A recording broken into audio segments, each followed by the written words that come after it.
Welcome back to Peace Through Strength podcast, brought to you by the American Security Council Foundation. And back with me again is our senior analyst, Laurence Sanford. Thank you, Larry. And today we are going to be we're continuing on China and Latin America, and specifically we'll be talking about Honduras. So Larry, if you could fill us in a little on your article. Yes. Honduras is an interesting country, and like most of South America and Latin America and Central America and Mexico, they're all turning socialist, communist, whatever you want to call them, Marxist, and it's not a favorable tide looking at the United States.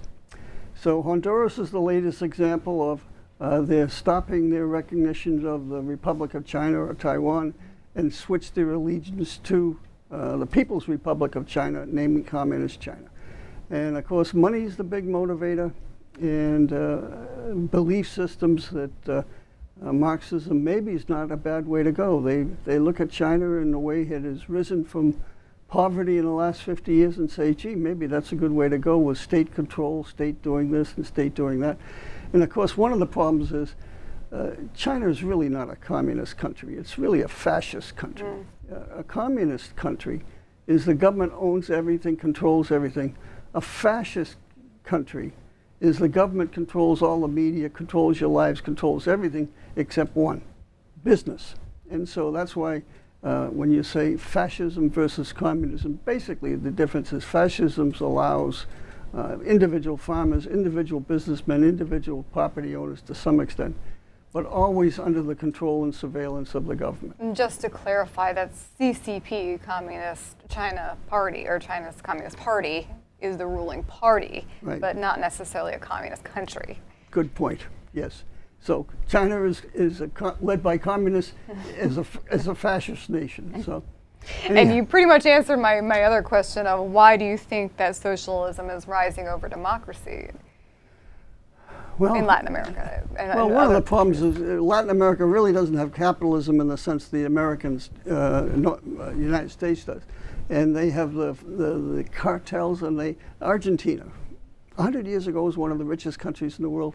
They get involved in the government taking over all these issues, and their income has gone down for the last 100 years, and now they're a basket case. And because at one time they had a lot more freedom of business and individuals, and now the government pretty much controls everything in the export, all the regulations.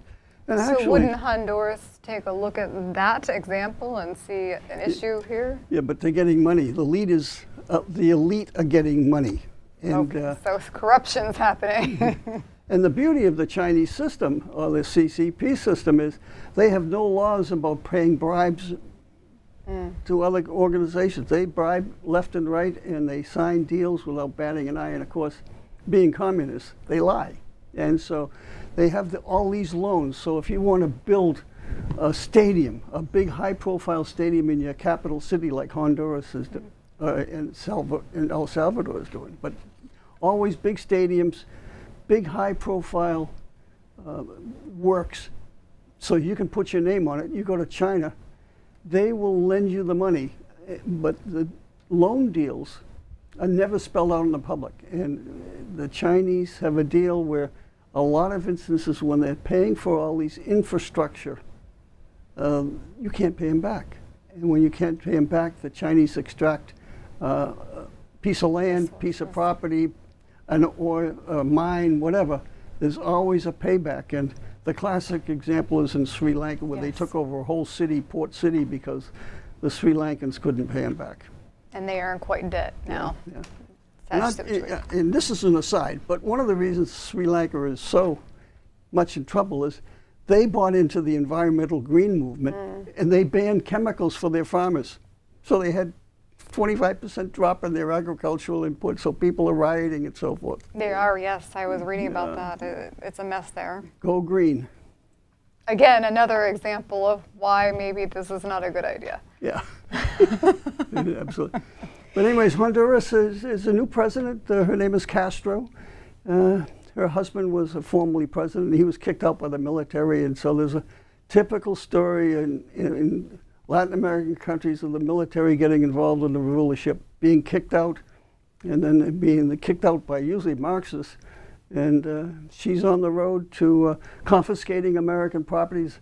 They wanted, 10 years ago, the Constitution of Honduras established economic free zones where you could have a zone run by this development, sort of like Disneyland here in Florida at one time, where they set up the roads, they set up everything, and they developed these businesses.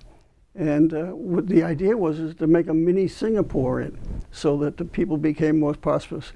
But that goes against the philosophy and ideology of Marxists. So she's trying to change the Constitution and confiscate $100 million worth of property from American companies. So you say in your paper she campaigned on an agenda to alleviate poverty and corruption.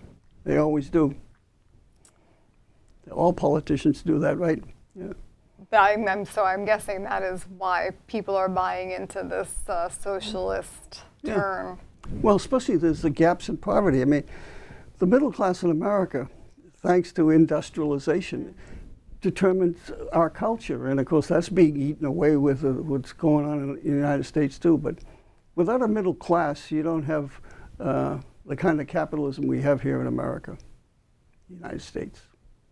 I have to be careful about saying Americans. I want to also, finally, before we end here, bring in the Belt and Road Initiative as part of China's inroads into Latin America and elsewhere and across the world. The Belt and Road Initiative, again, is where China comes in and says, we'll build you this highway, we'll give you these hospitals, we'll build these stadiums, we'll build these libraries, we'll build these ports for you, we'll build these airports. And they do. And actually, for example, in Ecuador, they're building dams. But unfortunately, a few years after building them, the dams are developing cracks, and there's a huge concern that these dams might break and flood millions of people. So the workmanship is shoddy, but the Chinese come in, and they come in with Chinese workers. And they have little Chinatowns all around these construction sites. They don't mingle with the locals. They just work, build the products, and get the heck out of there and leave their big loan, opaque loan. In other words, no one knows what the deals are, but you can rest assured that the deals are in favor of China, and also that the people who signed it on the local side have nicer bank accounts than they had when the whole thing began. And bringing in China's own people is not helping the country. No, they want this thing because it involves trade, and so the Chinese sell stuff to Honduras, and buy bananas from Honduras, and so they bring in the security apparatus, so they're tied into the Chinese military. They bring in the technology stuff, so they're tied into the 5G. So they're all coming in into the Chinese net of control against the United States. It's not a pretty scene from an American viewpoint, United States viewpoint. And as we discussed, we know that in your summarization of what can be done about this, again, I would say the border issue, because they're coming through Latin America, through into Mexico, and then to our borders. But also, the summary here was more on a major media outreach program throughout the world promoting America's values of life, liberty, and the pursuit of happiness. Well, back in the Cold War days of the Soviet Union, Voice of America was a powerful tool, and it had a profound impact. We've let that whole thing sort of just wither away, and we're not very positive. We should be putting a positive spin, on the glories of the United States, and we don't do it. We try to portray all the warts and pimples of our culture to be honest and so forth. I don't think that's what the people in Honduras really care about. They want to know. They want to hear what a great opportunity is in America, as millions of them have come to America as immigrants, illegal, most of them. And I think this propaganda thing is the way to go. And I'm not sure the word propaganda is right. We should be informing them. Because if you try to match the Chinese money-wise, we can't. One, we don't bribe. If you start bribing locals, you're going to go to jail. So that's sort of out for businesses and for diplomats. You're not going to do that. So you can't compete money-wise with the Chinese. And so what you have to do is preach the beauties of our system. And so I firmly believe that we should be doing a lot more of that. Well, thank you very much for your input on Honduras. And to our listeners, you can read all of Larry's articles on www.ascf.us. Subscribe to our newsletter while you're there. Follow us on Facebook and Twitter, and subscribe to our YouTube and Rumble channels by typing in American Security Council Foundation. Thank you again, and tune in as we continue on our Latin America and China inroads.